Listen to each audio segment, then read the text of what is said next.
The control center on the 23rd floor of the TechCorp Tower was a symphony of quiet, expensive panic.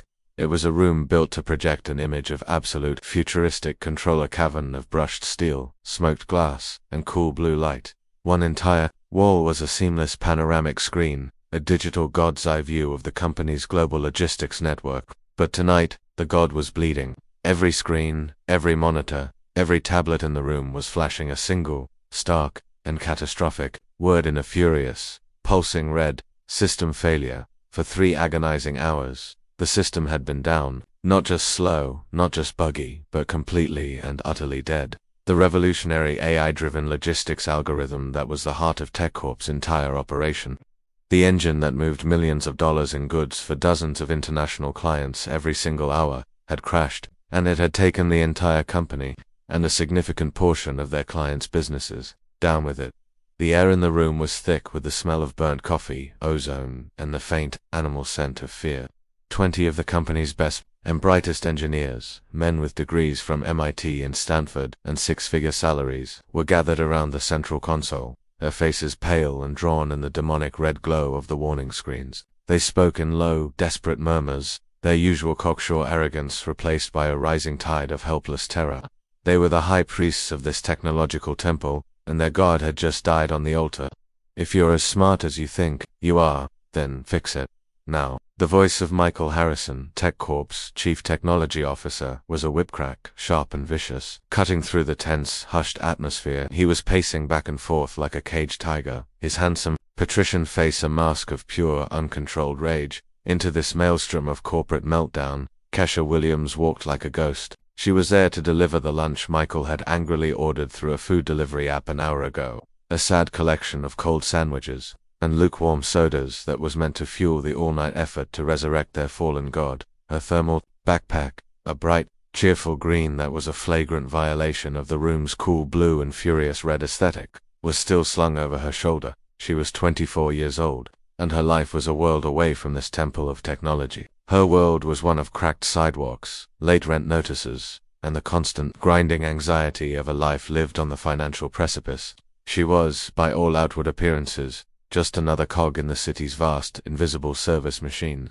Placed the order on a side table, her movements quiet and efficient. But as she turned to leave, her eyes were drawn to the massive screen on the wall. It was covered in a frantic, chaotic scroll of error codes and diagnostic readouts, and in the midst of that chaos, she saw it. It was not a subtle bug, not a hidden flaw. To her, it was a glaring, screaming, fundamental error in the system's core architecture. As obvious and as out of place as a hippopotamus in a china shop. Sorry, she said, the word a quiet, almost involuntary murmur. But that error, it's being caused by a cache memory conflict. The room fell silent.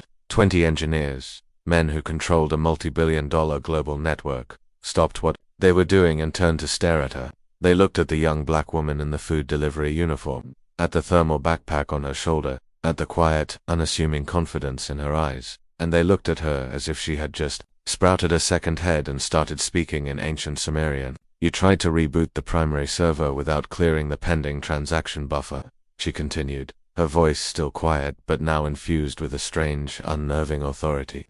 The residual data in the cache is creating a logical loop. It's a classic rookie mistake.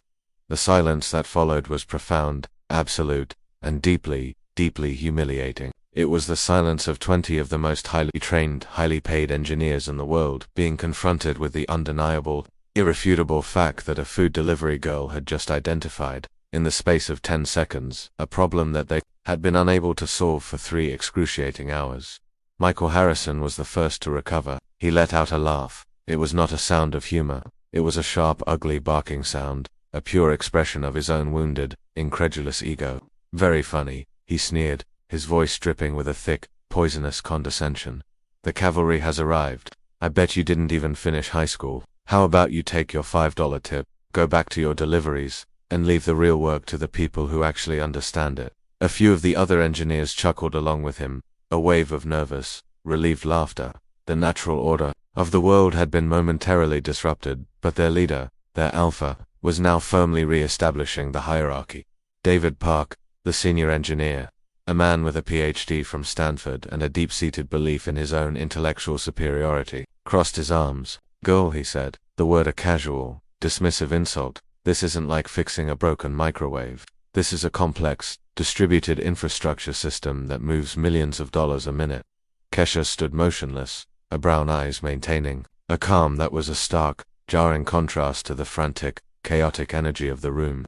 There was something in that look, a quiet, almost dangerous serenity, that suggested she knew something they didn't. It was the look of a person who was not a participant in this drama, but an observer, a scientist watching a particularly fascinating and predictable chemical reaction. All right, she replied, her voice soft, but carrying a strange, new weight. She adjusted the strap of her backpack. But when you find out that I'm right, and when your system is back up and running in exactly 2 minutes after you follow my suggestion, I want you to remember this moment.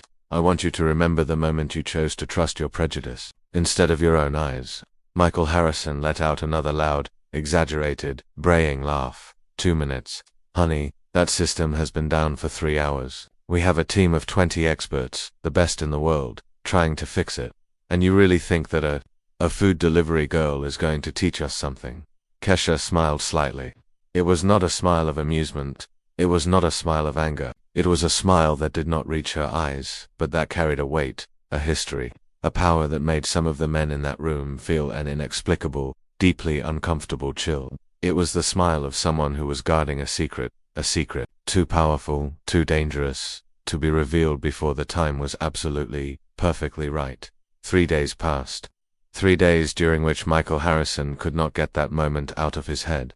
The humiliation of it was a constant, burning coal. In the pit of his stomach she had been right, of course, she had been right. After she had left, after a few more minutes of fruitless, panicked debate, they had, in a fit of pure desperation, tried her suggestion. They had cleared the transaction buffer. They had rebooted the primary server, and the system had come back online in exactly 2 minutes. The silence in the control center then had been even more profound, more humiliating than the silence that had followed her initial diagnosis. Michael Harrison, a man with a degree from MIT, 15 years of experience in the tech industry, and a $200,000 a year salary, had been publicly, comprehensively, and unforgivably outsmarted by a delivery girl, and he was not the kind of man who could let that stand. I got her name, David Park said, striding into Michael's office with a smug, mischievous smile. He dropped a single sheet of paper on Michael's desk. Kesha Williams, 24 years old, works for 3 different delivery apps, lives on the east side of town, in the projects. He paused dramatically, savoring the moment. And here's the interesting part. She dropped out of the computer science program at the state university. In her 3rd year, Michael raised his eyebrows, a flicker of genuine interest cutting through his anger. Dropped out? Why, apparently, David said, his voice dripping with condescension. She couldn't pay her tuition. Low-income family, couldn't afford her education. It's a typical story. Someone who dreams too big, who doesn't have the structure to support her ambitions. What Michael Harrison didn't know, what he couldn't possibly know, was the real story. He didn't know that Kesha had been forced to drop out of college not because of a lack of ability, or of ambition, or of intellect, but because of a family tragedy that had shattered her world. He didn't know that her mother, a woman who had worked 2 jobs her entire life to give her daughter a chance at a better future, had been diagnosed with a rare, aggressive form of cancer in the middle of Kesha's junior year. He didn't know that Kesha had been faced with an impossible choice: continue her studies, or drop out to work and pay for the life-saving medical treatments that her mother's insurance wouldn't cover. The choice, for her, had been obvious. For the past 2 years, she had lived a double life. By day, she worked 3 different, grueling, low-wage jobs, delivering food, cleaning offices, stocking shelves, anything to pay the mounting pile of medical bills. But by night, in the quiet, pre-dawn hours, she studied. Her desk was a cardboard box in the corner of the small 1-bedroom apartment she shared with her ailing mother. Her computer lab was a second-hand, refurbished laptop she had bought with borrowed money. She had taught herself to code, devouring online tutorials, academic papers, and open-source projects with a ferocious, single-minded determination. Had turned her grief, her frustration, her quiet, simmering rage at the injustice of the world, into fuel. You know what really bothers me, Michael continued, turning his chair to look out at the panoramic 23rd floor view of the city, a view that confirmed his own importance. It's the arrogance. People like her, they think they can just walk into our world and talk to us as equals. She doesn't understand that there's a hierarchy, a natural order of things. David laughed, sharing the same comfortable, unexamined mindset. Exactly. I bet she just memorized a few lines of code from some internet forum. It was beginner's luck, nothing more. What they didn't know was that Kesha, in her spare time, in the quiet moments between her 3 jobs and caring for her mother, had developed, on her own, a route optimization system for delivery drivers that was more efficient, more elegant, and more advanced than anything the so-called experts at TechCorp had ever created. She had turned her own desperate need to survive into a learning opportunity, creating algorithms that maximized her earnings and minimized her work time with a brutal, beautiful efficiency. The following Thursday, Michael Harrison decided it was time to re-establish the natural order of things. It was time to put the cocky, impertinent delivery girl back in her place. He made a series of phone calls. He used his influence, his power as the CTO of one of the city's largest corporate clients, to make a special, personal request to the supervisors of every major food delivery app in the city. He wanted Kesha Williams banned. He fabricated a story of inappropriate behavior, of disrespect towards customers. As the chief technology officer of a major corporation, he had lied, his voice a smooth, convincing instrument of power. I cannot allow our employees to be subjected to the services of disrespectful, unprofessional, and potentially unstable individuals. In less than 24 hours, Kesha received 3 notifications on her phone. Her account had been suspended on all 3 of the apps she used for work. There was no detailed explanation. There was no right to an appeal. There was just a cold, digital severance. Her only source of income was gone. Sitting in her small, cramped kitchen, staring at the growing pile of her mother's medical bills on the table, Kesha felt a mixture of white-hot anger and a cold, hard determination she had not experienced in a very long time. Her hands trembled slightly as she reread the suspension messages, but it was not fear that caused the tremor. It was the feeling of a powerful engine, long dormant, finally roaring to life. "Honey, what's wrong?" her mother Helen asked, entering the kitchen with the slow, pained movements of someone still recovering from her latest round of chemotherapy. "Nothing, Mum," Kesha said, her voice a calm, steady reassurance. She hugged her mother gently, feeling the fragility of the body that had fought so hard, for so long, to stay alive. "Just a small problem at work. I'll take care of it." She looked at her mother, at the lines of pain and worry etched on her face, and she made a silent, solemn promise. "I'll fix everything." That night, Kesha turned on her old, refurbished laptop, and she began to code. But this time, she wasn't building a route optimization algorithm. She wasn't solving a simple logic problem. This time, she was building something much more ambitious. She was building a weapon. Every line of code she wrote was fueled by a lifetime of humiliation, of being underestimated, of doors being slammed in her face. Michael Harrison, in his petty, vindictive arrogance, had just awakened something in her that he could never have imagined. He had awakened the silent, righteous fury of someone who had been pushed too far, of someone who had been underestimated her entire life, and who had finally, irrevocably, decided to prove her worth. For a moment, when she had read the suspension messages, Kesha had hung her head, the familiar, crushing weight of injustice settling upon her. But anyone who knew her true story, anyone who had seen the fire in her eyes, would have known that she was not bowing in defeat. She was simply gathering her strength, like a storm that forms silently, invisibly, over a calm sea, before unleashing its full, devastating, and transformative power. For the next 2 weeks, Kesha Williams lived a double reality. By day, she was a desperate, unemployed young woman, pounding the pavement, searching for new jobs cleaning, waitressing, anything that would pay the bills and keep her mother's treatments going. She endured the pitying looks, the condescending questions, the endless, soul-crushing rejections. But by night, she was someone else entirely. She was a warrior, a programmer, an architect of a beautiful, elegant, and devastatingly effective plan. In the quiet pre-dawn hours, while the city slept, she sat at her makeshift desk, her fingers flying across the keyboard, her mind a whirlwind of logic and code. "Honey, you've hardly slept," her mother, Helen, would say, her voice filled with a mixture of concern and a deep, quiet pride. "What is this project that has consumed you?" "It's something that's going to change our lives, Mum," Kesha would reply, a small, dangerous smile on her lips. "Trust me, at TechCorp." Meanwhile, Michael Harrison was celebrating his victory. During a meeting with his team, he couldn't resist telling the story as if it were a hilarious anecdote. Remember that delivery girl? He laughed, leaning back in his expensive chair. The one who thought she was a programmer? Well, let's just say she won't be bothering us anymore. I used my contacts, made sure she's blacklisted from every delivery app in the city. David Park, his loyal second-in-command, roared with laughter. Perfect, he said. She needed to learn that there's a natural hierarchy in this world. People like us don't take insults from people like her. What they didn't know was that Jennifer Chen, a senior programmer on their team, a quiet, brilliant Asian woman who had endured her own share of Michael's condescension, was discreetly recording their entire conversation on her phone. She had been the only one to defend Kesha on that fateful day, and she had been quickly, brutally silenced by her colleagues.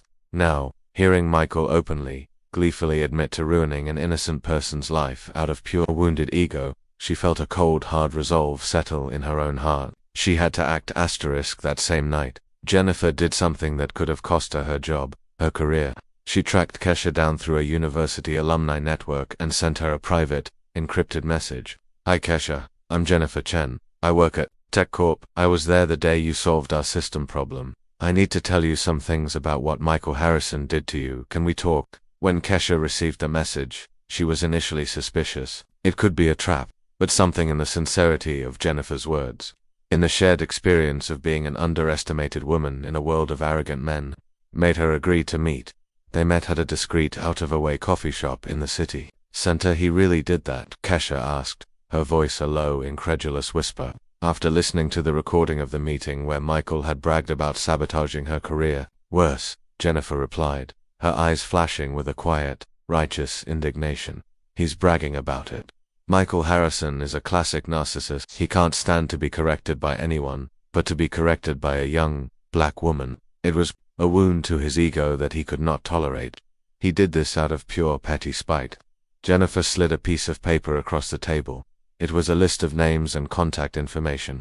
These, she said, are the contact details for all of Tech major corporate clients, the companies that rely on their systems for their most critical operations. If someone, she paused, a slow, strategic smile spreading across her face, could prove to them that Michael Harrison is making critical technical decisions based not on competence, but on his own personal racist biases. Kesha took the paper, her hands trembling slightly. Why are you helping me? She asked. You don't even know me, because I've been where you are. Jennifer sighed. 3 years ago, McCall tried to have me fired after I corrected a major mistake he made in a presentation to our biggest investors. The only difference is that I had the protection of my seniority, and a very good lawyer. You didn't have that. Luck. She leaned forward, her eyes locking onto Kesha's. But maybe, she said, we can create our own.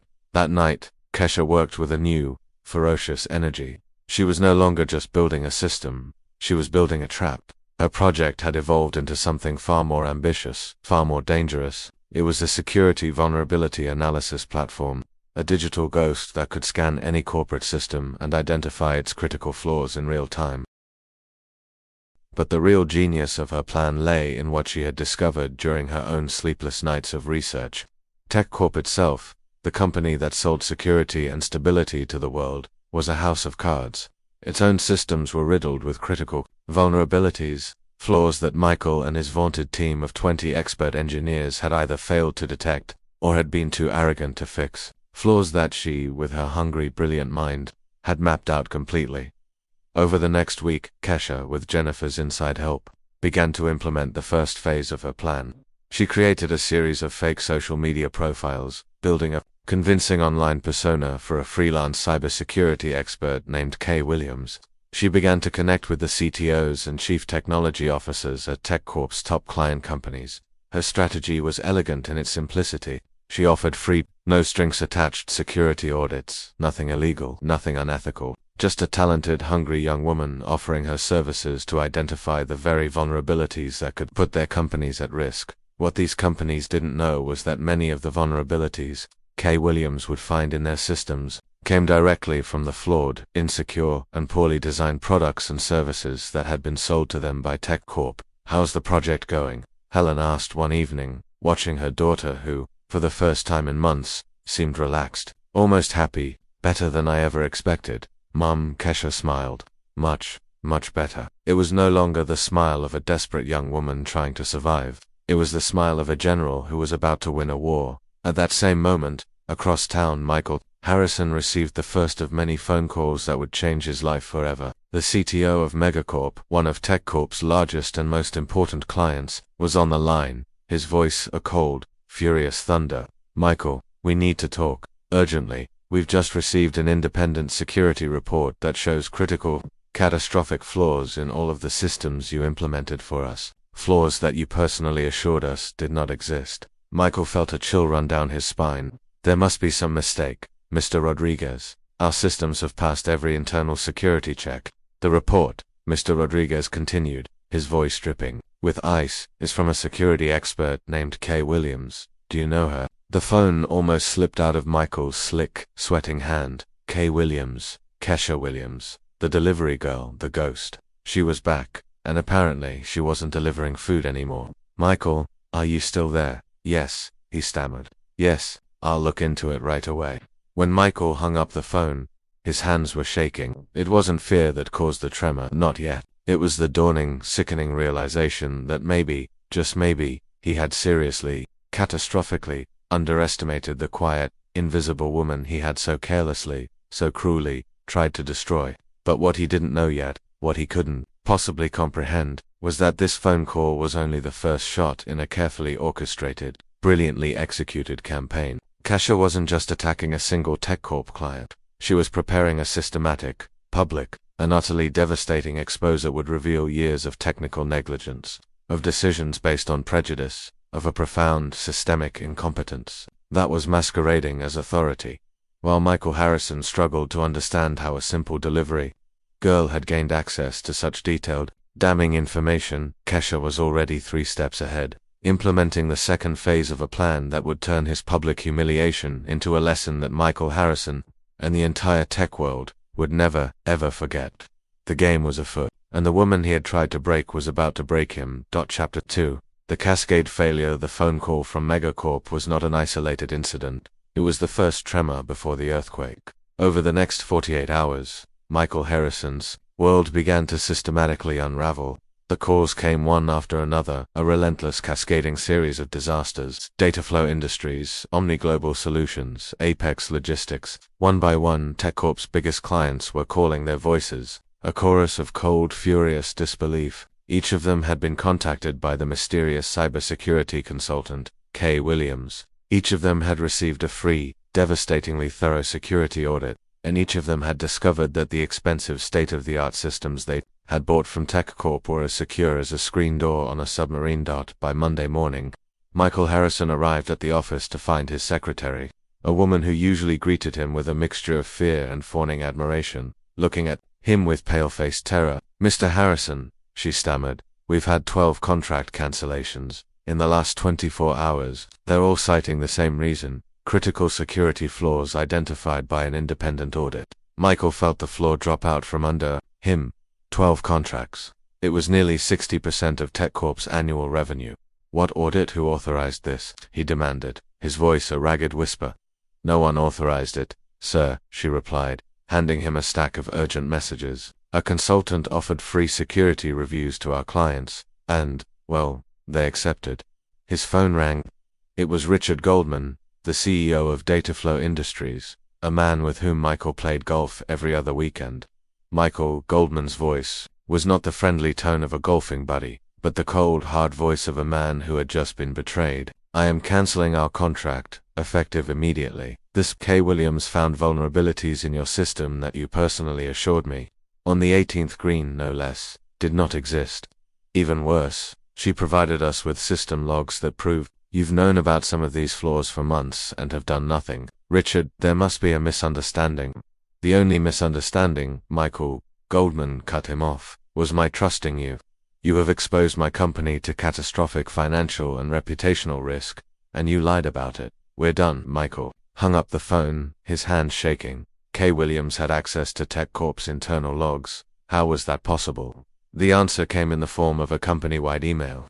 It was from Jennifer Chen. The subject line read, "Transparency and Integrity, a Necessary Conversation. Dear colleagues," the email began. "As an employee of this company for 5 years, I feel a professional and moral obligation to share some information that affects our collective integrity." The email went on to detail, in calm, precise, and devastating language. How Michael Harrison had used his position to sabotage the career of Kesha Williams out of pure, personal prejudice. It included a link to the audio recording of the meeting where he had openly bragged about having her blacklisted. Ms.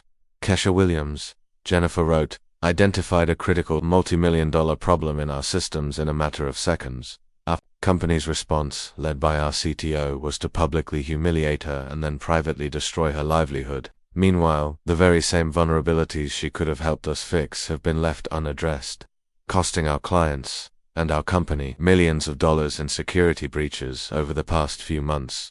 Within 15 minutes, the email had spread throughout the company like a virus. Within 30 minutes, it had been leaked to the tech press. Within an hour, every major tech website in the country was running the story. Michael burst into Jennifer's office, his face a mask of purple rage.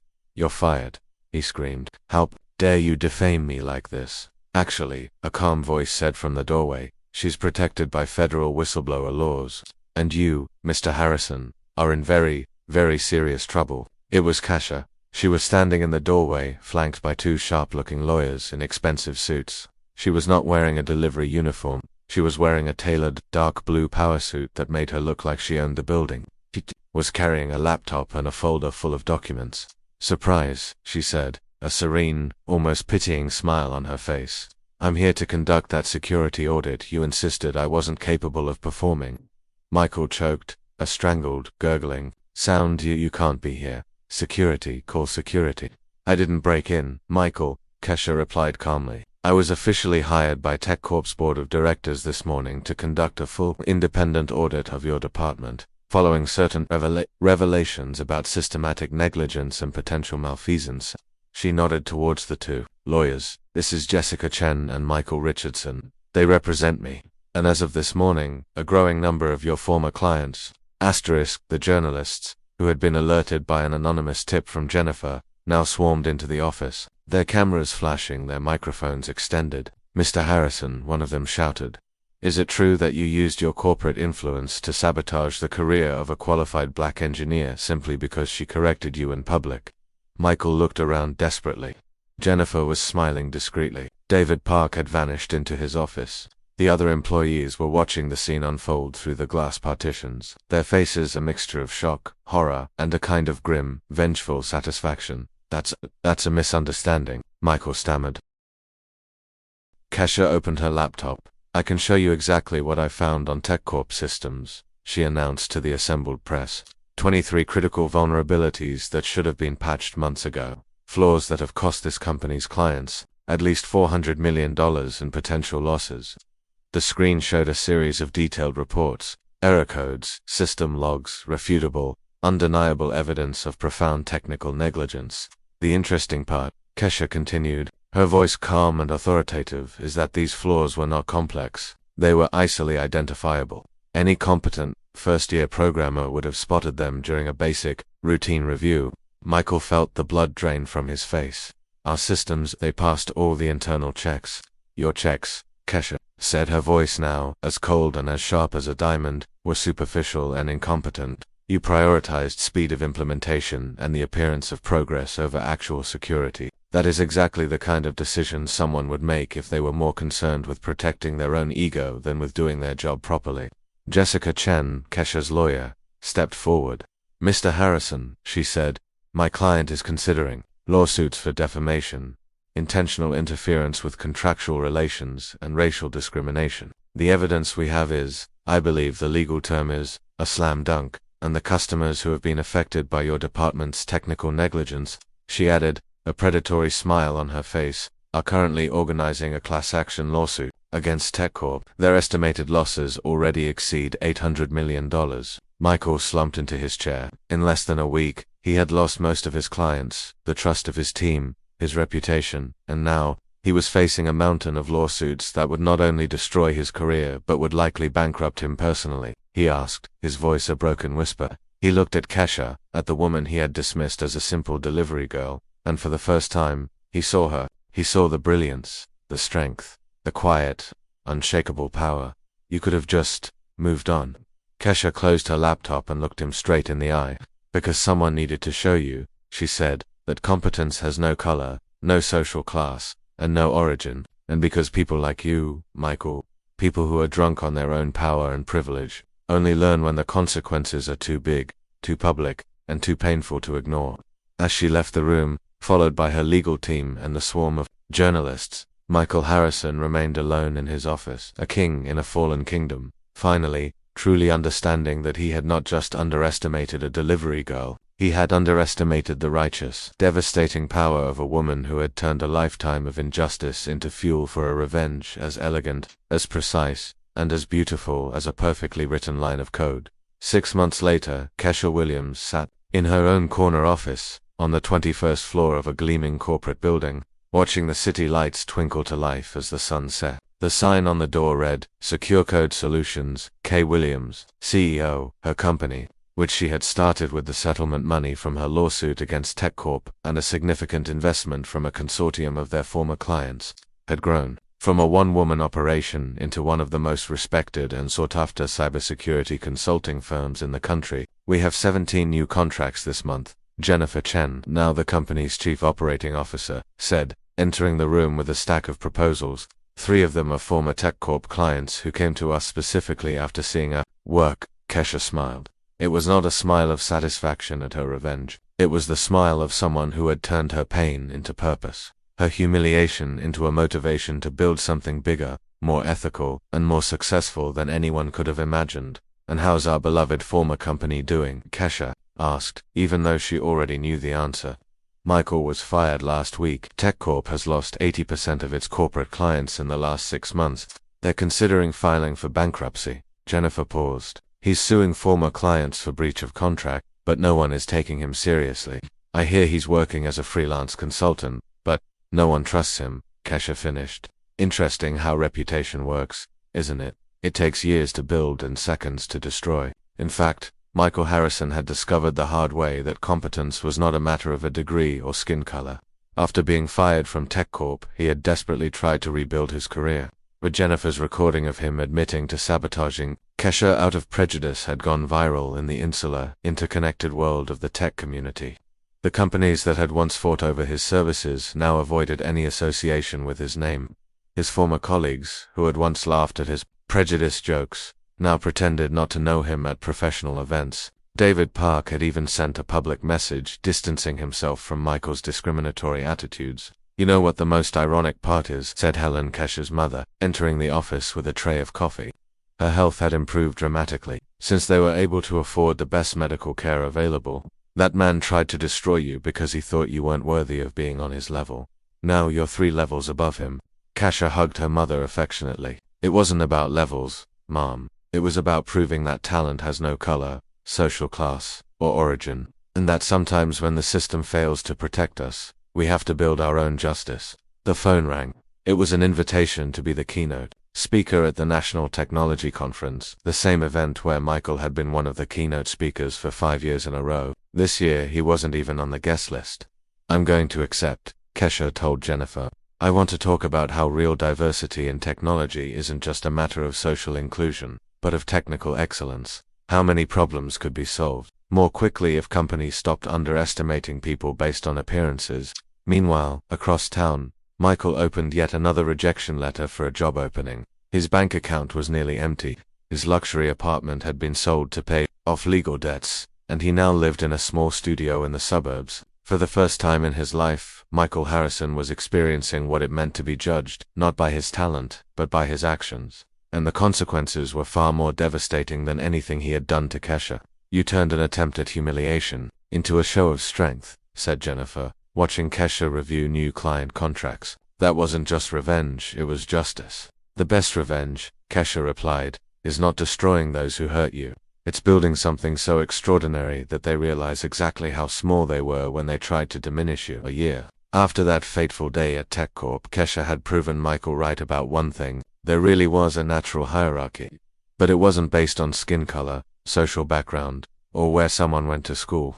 It was based on competence, integrity, and the courage to fight for justice when the world tries to silence you.